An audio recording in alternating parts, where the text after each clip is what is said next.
എന്നെ സംബന്ധിച്ചിടത്തോളം ഞാൻ റിവ്യൂസ് ഭയങ്കര കുറവായിട്ട് കാണുന്ന ഒരാളാണ്. എനിക്ക് സിനിമയുടെ ഒരു ടീസറോ ട്രെയിലറോ അല്ലെങ്കിൽ പോസ്റ്ററോ എന്നെ ഇൻസ്പയർ ചെയ്താൽ അത് കാണണമെന്ന് ആഗ്രഹിക്കുകയും ഒരിക്കലും ഒരു റിവ്യൂ കണ്ട് സിനിമ കാണാൻ ആഗ്രഹിക്കാത്ത ഒരാളാണ് ഞാൻ. പക്ഷെ റിവ്യൂവേഴ്സ് ഇപ്പോഴത്തെ ഒരു ടൈമിൽ റിവ്യൂ പറയുന്നത് അവരുടെ അഭിപ്രായമാണ് പറയുന്നത്. ഇപ്പൊ ഞാനും റിന്നും ഒരുമിച്ച് സിനിമ ചെയ്യുന്ന ഒരേ വഴിക്ക് മുന്നോട്ട് പോകുന്ന ആൾക്കാരാണ്. പക്ഷെ ഞങ്ങൾ ഒരുമിച്ച് ഒരു സിനിമ കണ്ടാൽ പോലും ഞങ്ങൾക്ക് ഉണ്ടാവുന്നത് ഭയങ്കര ഡിഫറെന്റ് ഒപ്പീനിയനാണ്. റിന്നിന് ഇഷ്ടമാവുന്ന സിനിമകൾ എനിക്ക് ഇഷ്ടമാവാത്തത് ഒരുപാടുണ്ട്, എനിക്ക് ഇഷ്ടമാവുന്ന സിനിമകൾ റിന്നിന് ഇഷ്ടപ്പെടാത്തത് ഒരുപാടുണ്ട്. അപ്പം ഒരിക്കലും ഒരു റിവ്യൂവറിന്റെ കാഴ്ചപ്പാടായിരിക്കത്തില്ല എനിക്ക്.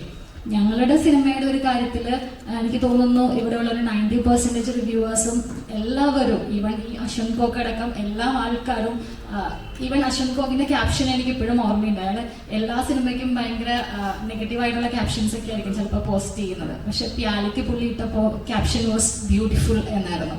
പക്ഷെ ഇവരൊക്കെ ഇത്രയും റിവ്യൂ പറഞ്ഞിട്ടും അതിന് എൻഡിൽ പറയുന്ന ഒരു സെന്റൻസ്, ഇതൊരു ചെറിയ സിനിമയാണ്, വളരെ നല്ല സിനിമയാണ്, പക്ഷെ ഇതൊരു ചെറിയ സിനിമയാണ്, തിയേറ്ററിൽ കാണണമെന്ന് ഒരു നിർബന്ധവും ഇല്ല, നിങ്ങൾക്ക് OTT വന്നാലും ഈ സിനിമ എൻജോയ് ചെയ്യാം. എനിക്ക് അറിയത്തില്ല ആൾക്കാർ ഇപ്പോൾ ഒരു തിയേറ്റർ വാച്ച് ചെയ്യേണ്ട സിനിമ അല്ലെങ്കിൽ നമ്മൾ OTT കാണേണ്ട സിനിമ എന്ന് പറഞ്ഞ് സെഗ്രിഗേറ്റ് ചെയ്ത് വെച്ചിട്ടാണ് കാണുന്നത്. അതൊരു പക്ഷേ ഒരു മാസ് സിനിമ അല്ലെങ്കിൽ കുറെ ഫൈറ്റ്സ് ഉള്ള സിനിമ, അങ്ങനത്തെ സിനിമകളാണ് തിയേറ്റർ വാച്ചബിൾ മൂവി. മറ്റത് നമുക്കൊരു OTT പ്ലാറ്റ്ഫോമിൽ കണ്ട് എൻജോയ് ചെയ്യേണ്ട സിനിമ എന്ന് പറഞ്ഞ് കാറ്റഗറൈസ് ചെയ്ത് അങ്ങനെ വിടുന്ന ഒരു വിഭാഗം റിവ്യൂവേഴ്സ് ഉണ്ട്. അപ്പം ആ ഒരു സെന്റൻസ് എനിക്കറിയത്തില്ല എന്ത് ആധികാരികതയിലാണ് അവരത് ആ ഒരു ലാസ്റ്റ് സെന്റൻസ് ഇത്രയും നല്ല റിവ്യൂസ് പറഞ്ഞ് ഇത്രയും ബ്യൂട്ടിഫുൾ ആണെന്ന് പറയുന്നു, at the end just adding one sentence like ഇതൊരു തിയേറ്റർ വാച്ചബിൾ ആണെന്ന് തോന്നുന്നില്ല, നിങ്ങൾക്ക് OTT വന്നാലും കണ്ട് എൻജോയ് ചെയ്യാം. പിന്നെ എനിക്ക് ഈ തിയേറ്റർ റെസ്പോൺസിന്റെ കാര്യം ഞാൻ പറഞ്ഞത് എഗെയിൻ ഞങ്ങൾ ഫേസ് ചെയ്തൊരു ചലഞ്ചാണ്. ഞങ്ങളുടെ cinema Pyali, as you all know, like ദുൽഖറും അതിന്റെ പ്രൊഡക്ഷനിലോട്ട് ജോയിൻ ചെയ്തു. ദ ഫസ്റ്റ് ഷോ ലൈക്ക് എനിക്ക് തോന്നുന്നു 11:30 എന്തോ ആണ് നമ്മുടെ ഫസ്റ്റ് ഷോ പോകുന്നത്. പക്ഷെ ഒരു 12:30 1 o'clock ആകുമ്പോഴത്തേക്കും നമ്മൾക്ക് ഫസ്റ്റ് റിവ്യൂ തന്നെ യൂട്യൂബിൽ എയർ ആവാണ്. അപ്പം അത് എനിക്ക് തോന്നുന്നു ആലപ്പുഴ സൈഡിൽ നിന്ന് എന്തോ ആണ് തിയേറ്റർ റെസ്പോൺസ് ആണ് വരുന്നത്.